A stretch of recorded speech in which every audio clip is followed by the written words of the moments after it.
आज के लेक्चर में हम लोग फिजिक्स के फर्स्ट यूनिट जनरल फिजिक्स के फर्स्ट चैप्टर वेक्टर स्टार्ट करेंगे। वेक्टर की इंपॉर्टेंट की अगर हम बात करें तो देखो, वेक्टर एक ऐसे चैप्टर है जो फिजिक्स के कम से कम दो जो यूनिट है, एक मैकेनिक्स और दूसरा इलेक्ट्रोमैग्नेटिज्म, इसमें आपको कैलकुलेशन में ये बहुत ज्यादा मदद करेगा। आपको अगर वेक्टर अच्छे से नहीं आते तो आप इन दोनों यूनिट को, मैकेनिक्स एंड इलेक्ट्रोमैग्नेटिज्म, जो कि फिजिक्स के सबसे बड़े यूनिट है, उसको आप कवर अप नहीं कर पाओगे। मतलब वेक्टर के कंसेप्ट के बिना। वेक्टर में आप कई कैलकुलेशन करना सीखोगे, एडिशन, सब्ट्रैक्शन, मल्टीप्लिकेशन, डिवीजन, जिनको आप डायरेक्ट कहाँ यूज करोगे, मैकेनिक्स एंड इलेक्ट्रोमैग्नेटिज्म में। और भी कई यूनिट है उसमें कम यूज है वेक्टर का, कहीं में तो ना के बराबर है, लेकिन वेक्टर चैप्टर पढ़े बिना ये दो यूनिट आप नहीं कर सकते। तो हमारा जो फर्स्ट चैप्टर है जनरल फिजिक्स का, वो हम वेक्टर से स्टार्ट करेंगे। और देखो, वेक्टर में जो हम लोग फर्स्ट कंसेप्ट स्टार्ट करेंगे वो है फिजिकल क्वांटिटी। फिजिकल क्वांटिटी एक ऐसे कंसेप्ट है जो फिजिक्स के हर किसी चैप्टर में आपको आते रहेंगे। तो हम लोग फिजिकल क्वांटिटी को पहले कुछ एग्जाम्पल से उसको डेफिनेशन को समझ लेते, उसके बाद हम डेफिनेशन लिख लेंगे। फिजिकल क्वांटिटी हम इनको कुछ एग्जाम्पल से पहले समझते हैं। जैसे देखो, अगर हमें फीवर हो तो फीवर को हम मेजर कर सकते हैं। फीवर को क्या कर सकते हैं? मेजर कर सकते हैं। क्या हो, अगर हमें फीवर हो तो फीवर को मेजर कर सकते हैं। किस चीज से? थर्मामीटर से। और थर्मामीटर क्या देता है? बोलो, टेम्परेचर। थर्मामीटर क्या देगा? टेम्परेचर। हो सकता है कि वो 37 डिग्री फ़ारेनहाइट दे दे, सॉरी डिग्री सी दे दे, या 39 डिग्री सी दे दे। इसमें कुछ भी हो सकता है, रीडिंग वो अलग चीज है। लेकिन फीवर को हम किस चीज से मेजर करते हैं? थर्मामीटर से। और वो क्या देता है? टेम्परेचर देता है। अगर हम दूसरा एग्जांपल इसी का अगर ले, मान लो कोई बॉडी है जो धूप में रखा है और क्या किए, उसको हम टेम्परेचर मेजरिंग स्केल से मेजर किए, तो भी वहां हमें क्या देगा? टेम्परेचर ही देगा। चाहे वो डिग्री में निकालो या फिर किसी और यूनिट में, वो अलग है, वो हम नेक्स्ट चैप्टर पर। या फिर मान लो आपको अगर अपना हाइट मेजर करना है, क्या मेजर करना है आपको? अपनी हाइट अगर मेजर करना है, तो हम लोग जो हाइट मेजर करेंगे, वो हाइट भी कैसे हम मेजर करेंगे? लेंथ। समझे? हाइट को हम क्या करेंगे? स्केल से मेजर करेंगे, वो क्या होगा? लेंथ होगा। जो किस में आएंगे? मीटर में आएंगे। मीटर यूनिट है एक टाइप्स के, जो हम दूसरे चैप्टर में देखेंगे। तो हम फीवर या फिर किसी बॉडी की टेम्परेचर मेजर करना तो हम थर्मोमीटर से कर सकते हैं। मान लो किसी व्यक्ति या फिर किसी चीज का हाइट मेजर करना तो हम लोग मीटर स्केल से मेजर करेंगे, जो क्या होगा? लेंथ होगा। या फिर किसी चीज का मास अगर मेजर करना हो, किसी बॉडी का अगर मास मेजर करना हो, तो हम क्या करेंगे? उसको केजी में करेंगे। मान लो मार्कर है, अगर मार्कर का मुझे मास मेजर करना है तो किस में करेंगे? हम लोग केजी में करेंगे। तो यहाँ पे टेम्परेचर, लेंथ एंड मास, हमें तीन अलग अलग टाइप के क्वांटिटी दिख रहा है, जो क्या है? मेजरेबल है। मतलब हम किसी को थर्मोमीटर से मेजर कर सकते, किसी को मीटर स्केल से मेजर कर सकते, किसी को वेटिंग मशीन से कर सकते। तो ये सब क्या है? मेजरेबल है। मतलब दिस इज,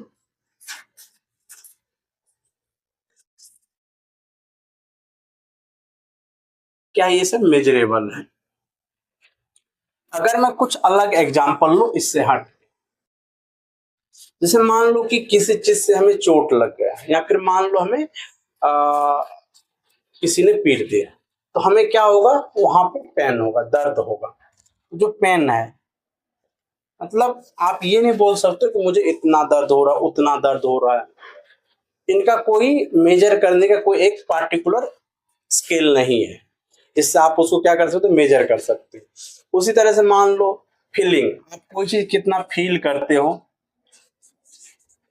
कोई चीज कितना फील करते हो उसको भी आप मेजर नहीं कर सकते। पेन हो गया, फीलिंग हो गया, थॉट हो गया, इंटेलिजेंट हो गया, गुड बैड हो गया, ये सब को आप क्या नहीं कर सकते, मेजर नहीं कर सकते। तो इस टाइप की चीजें क्या होता है, this is not measurable, not measurable. क्या है, ये सब मेजरेबल नहीं है, समझे, ये सब मेजरेबल नहीं है।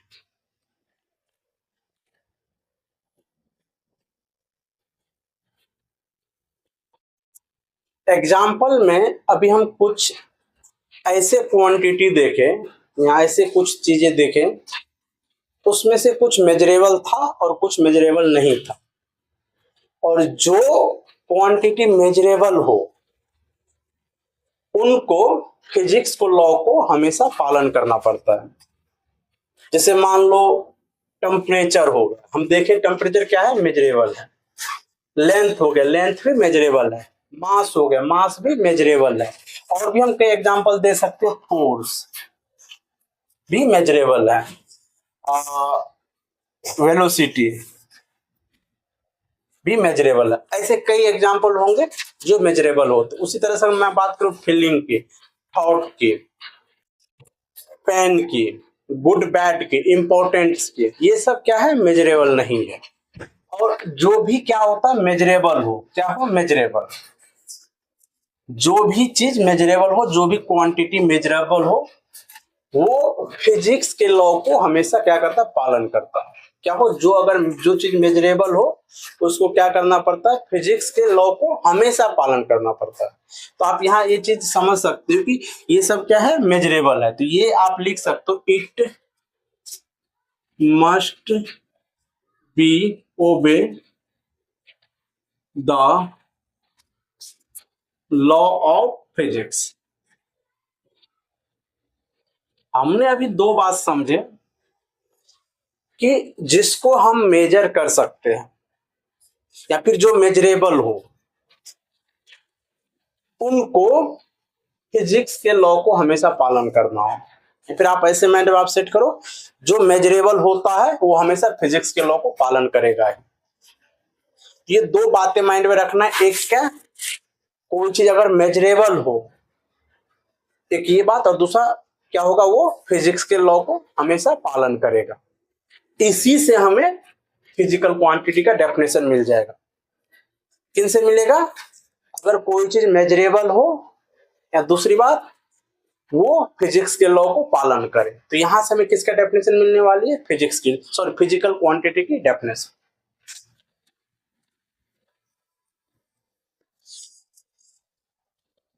देखो, अगर फिजिकल फिजिकल क्वांटिटी की तरफ अगर हम बढ़े, तो फिजिकल क्वांटिटी में दो बातें हमेशा होना चाहिए।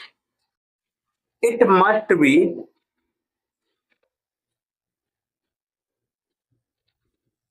B obey law laws of physics. हम इन बात को भी कुछ एग्जाम्पल से समझते हैं। और क्या होगा, कैन बी मेजरेबल या फिर बी मेजरेबल, लिखिए बी मेजरेबल वाले हम लोग एग्जाम्पल देख चुके हैं। कैन बी मेजरेबल वो हम देख चुके हैं। हम लोग ये देखते, it must be obey law of physics, इसका कुछ एग्जाम्पल हम लोग देखते हैं। आप लोग नाइन्थ में Newton second law of motion, आप नाइन्थ में न्यूटन का सेकेंड लॉ पढ़े होंगे। आप नाइन्थ में न्यूटन का सेकेंड लॉ पढ़े होंगे। नाइन्थ में आप न्यूटन का सेकेंड लॉ पढ़े होंगे। वो क्या कहता है, force is equal to mass into acceleration.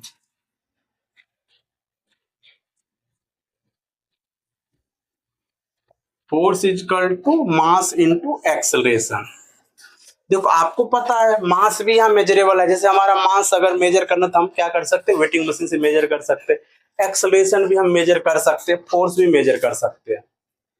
तो ये सब क्या है, मेजरेबल है, इसी मतलब मेजरेबल है, और वो क्या कर रहा है, फिजिक्स के लॉ को ऑबे कर रहा है। ये क्या है, न्यूटन सेकेंड लॉ। तो ये सब क्या कहलाएगा, फिजिकल क्वांटिटी कहलाएगा। क्या कहलाएगा, पीक्यू। पीक्यू मतलब फिजिकल क्वांटिटी, मतलब क्यों, क्योंकि ये मेजरेबल है। दूसरा लॉ एक और पढ़े होंगे आप, Ohm's law. Ohm's law 10th में। ओम्स लॉ क्या होता है, V is equal to I R. V क्या है, पोटेंशियल डिफरेंस, या फिर इसको वोल्टेज आप बोल सकते हो। I क्या है, इलेक्ट्रिक करंट। R क्या है, रेजिस्टेंस। ये भी किसको फॉलो कर रहा है, ओबे कर रहा है, ओम्स लॉ की। आगे जाकर हम सब समझेंगे, सब क्लियर और होगा अच्छे से। बट अभी अगर हम समझने की कोशिश करें तो आप ऐसे समझो कि ओम्स लॉ के ये सब V I R क्या कर, V मतलब वेलोसिटी नहीं, V मतलब वोल्टेज, I मतलब करंट, और R मतलब रेजिस्टेंस। ये सब क्या कर रहा है, ओम्स लॉ को फॉलो कर रहा है, ओबे कर रहा है, इसीलिए ये सब क्या होगा, फिजिकल क्वांटिटी। अब देखो हमने दोनों फिजिकल क्वांटिटी का दोनों पार्ट हम लोग देख लीजिए, उसका दो वे है। एक कैन बी मेजर जो हम पहले देख चुके थे, और it must be obey law of physics. मतलब फिजिकल क्वांटिटी वो होंगे जो मेजरेबल हो, और दूसरी बात क्या होगा, जो फिजिक्स के लॉ को भी पालन करे।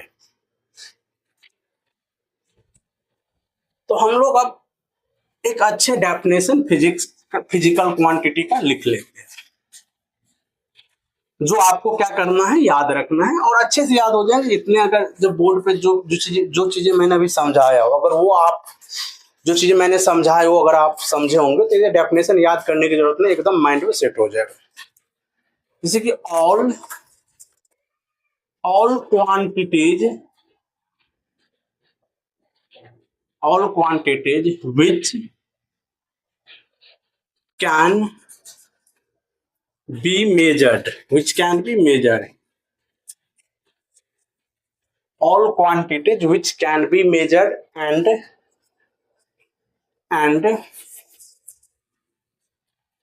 that obey the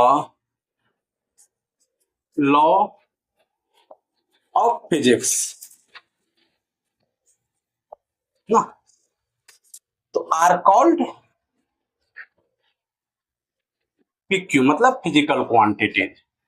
देखो फिजिकल क्वांटिटी आप किसको बोलोगे, all quantities which can be measured, जो हम समझ चुके हैं, can be measured and that obey the law of physics. Law of physics दूसरा, ये लॉ ऑफ फिजिक्स का भी हम लोग एग्जांपल दूसरे स्टेप में देख चुके थे। अब इसका कुछ एक जनरल एग्जांपल देख लो। अगर हम जनरल एग्जांपल की बात करें, mass, length, time,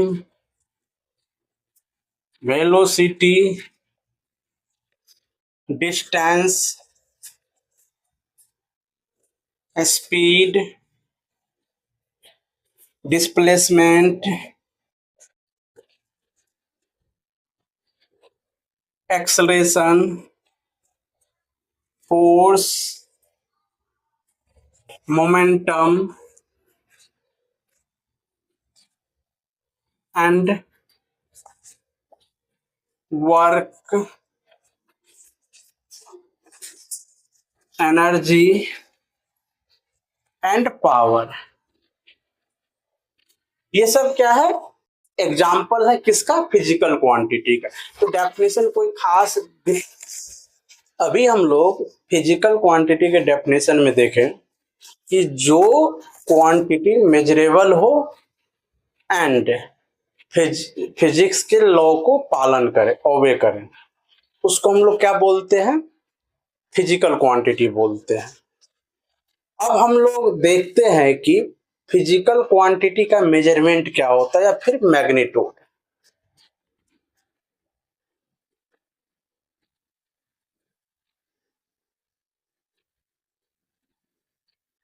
measurement of physical quantity,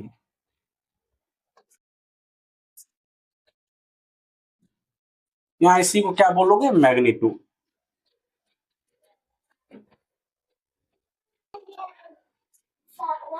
measurement of physical quantity ऐसी क्या बोलोगे, मैग्नीट्यूड। देखो जैसे मान लो कोई नंबर लिखा है 5, 5 क्या है, कोई नंबर है, हम इस पे क्या कर दो, केजी लगा दो, समझे। 5 कोई नंबर है, उसमें हमने क्या किया, केजी लगा दिया, तो ये बन गया मास। ये क्या बन गया, मास। या फिर इसी को बोल सकते हो, क्या है ये, मैग्नीट्यूड ऑफ मास। क्या है, मैग्नीट्यूड ऑफ मास। अब वो किसी चीज का मास हो सकता है, मार्कर का मास हो सकता है, किसी बॉडी का मास हो सकता है, किसी रॉड का मास हो सकता है, किसी चीज का मास हो सकता है। बट जैसे एक 5 नंबर था, तो नंबर किसी चीज को आइडेंटिफाई नहीं कर रहा था, और जैसे केजी लगा तो वो एक चीज को आइडेंटिफाई करते हैं, जो क्या है, मास है। इसी को क्या बोलते हैं, मैग्नीट्यूड बोलते हैं। तो मैग्नीट्यूड या मेजरमेंट ऑफ फिजिकल क्वांटिटी में दो चीज इन्वॉल्व है, एक नंबर जिसको हम क्या बोलेंगे, numerical value.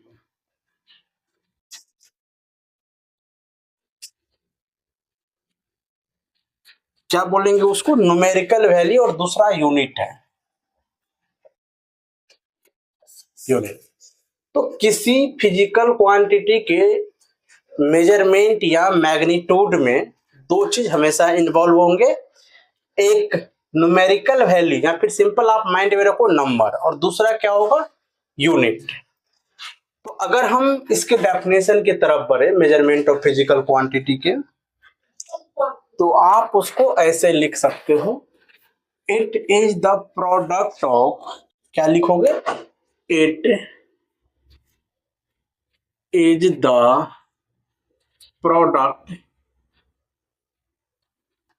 Product of numerical value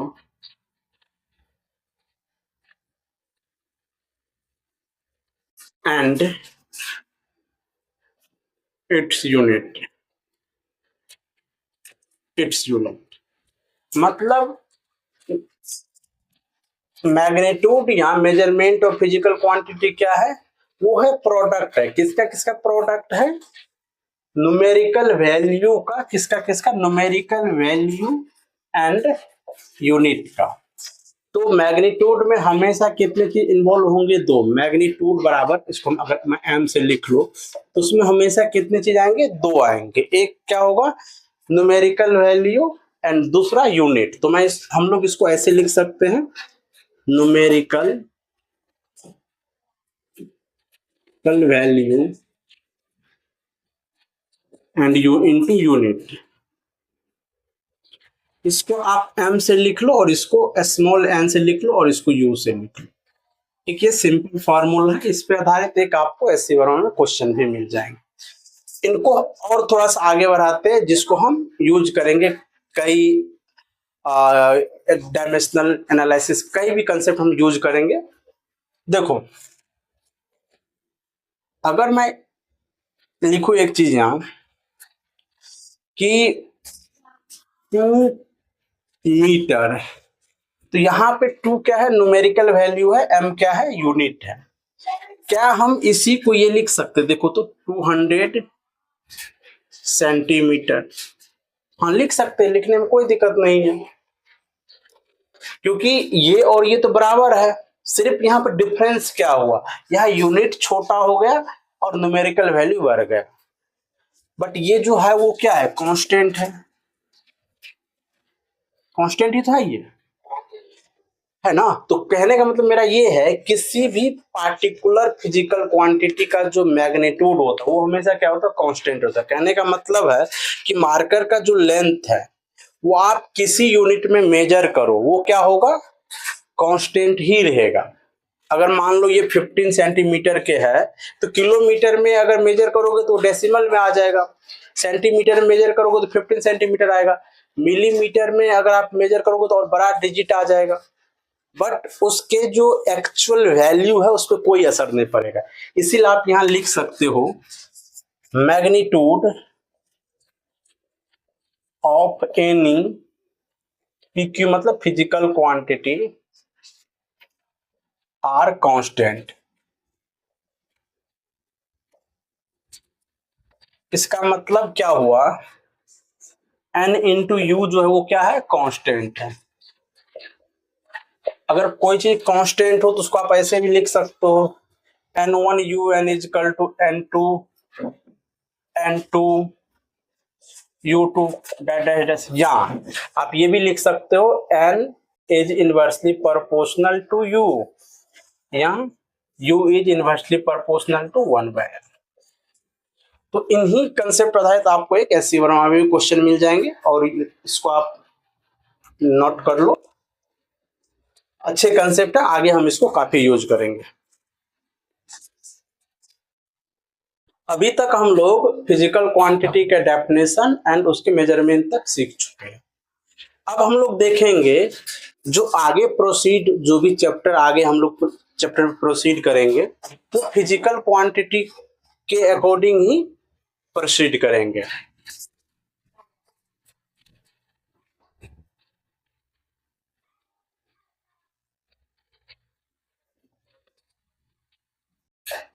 देखो, फिजिकल क्वांटिटी के 3 पहलू होगा, जिसमें पहला होगा कैलकुलेशन, क्योंकि हम फिजिकल क्वांटिटी कैलकुलेशन करेंगे, एडिशन सब्ट्रैक्शन मल्टीप्लिकेशन डिवीजन जो भी है वो हम करेंगे। दूसरा होगा आइडेंटिफिकेशन, जो कि सबका होता है। हमारा आइडेंटिफिकेशन क्या है, हमारा आधार कार्ड। उसी तरह से फिजिकल क्वांटिटी का भी क्या होगा, आइडेंटिफिकेशन।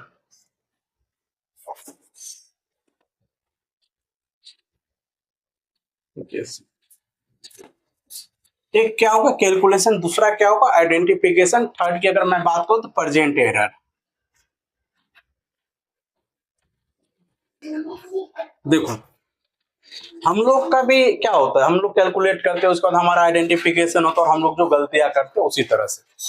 तो कैलकुलेशन के अकॉर्डिंग जो चैप्टर बनाई गई है उसको हम लोग वेक्टर के नाम से पढ़ेंगे, जो हम लोग स्टार्ट कर चुके हैं।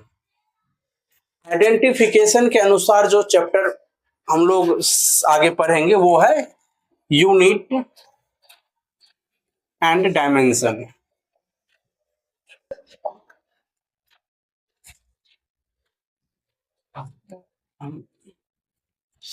Unit and dimension. Present error के अनुसार आप एरर चैप्टर ही पढ़ोगे, एरर एनालिसिस। तो ये आगे हम ये मतलब फिजिकल क्वांटिटी के अनुसार ये 3 अलग अलग चैप्टर हम लोग अब देखेंगे। जैसे पहला क्या, कैलकुलेशन के अनुसार वेक्टर, और आइडेंटिफिकेशन के अनुसार unit and dimension. Present error के अनुसार हम लोग एरर एनालिसिस पढ़ेंगे।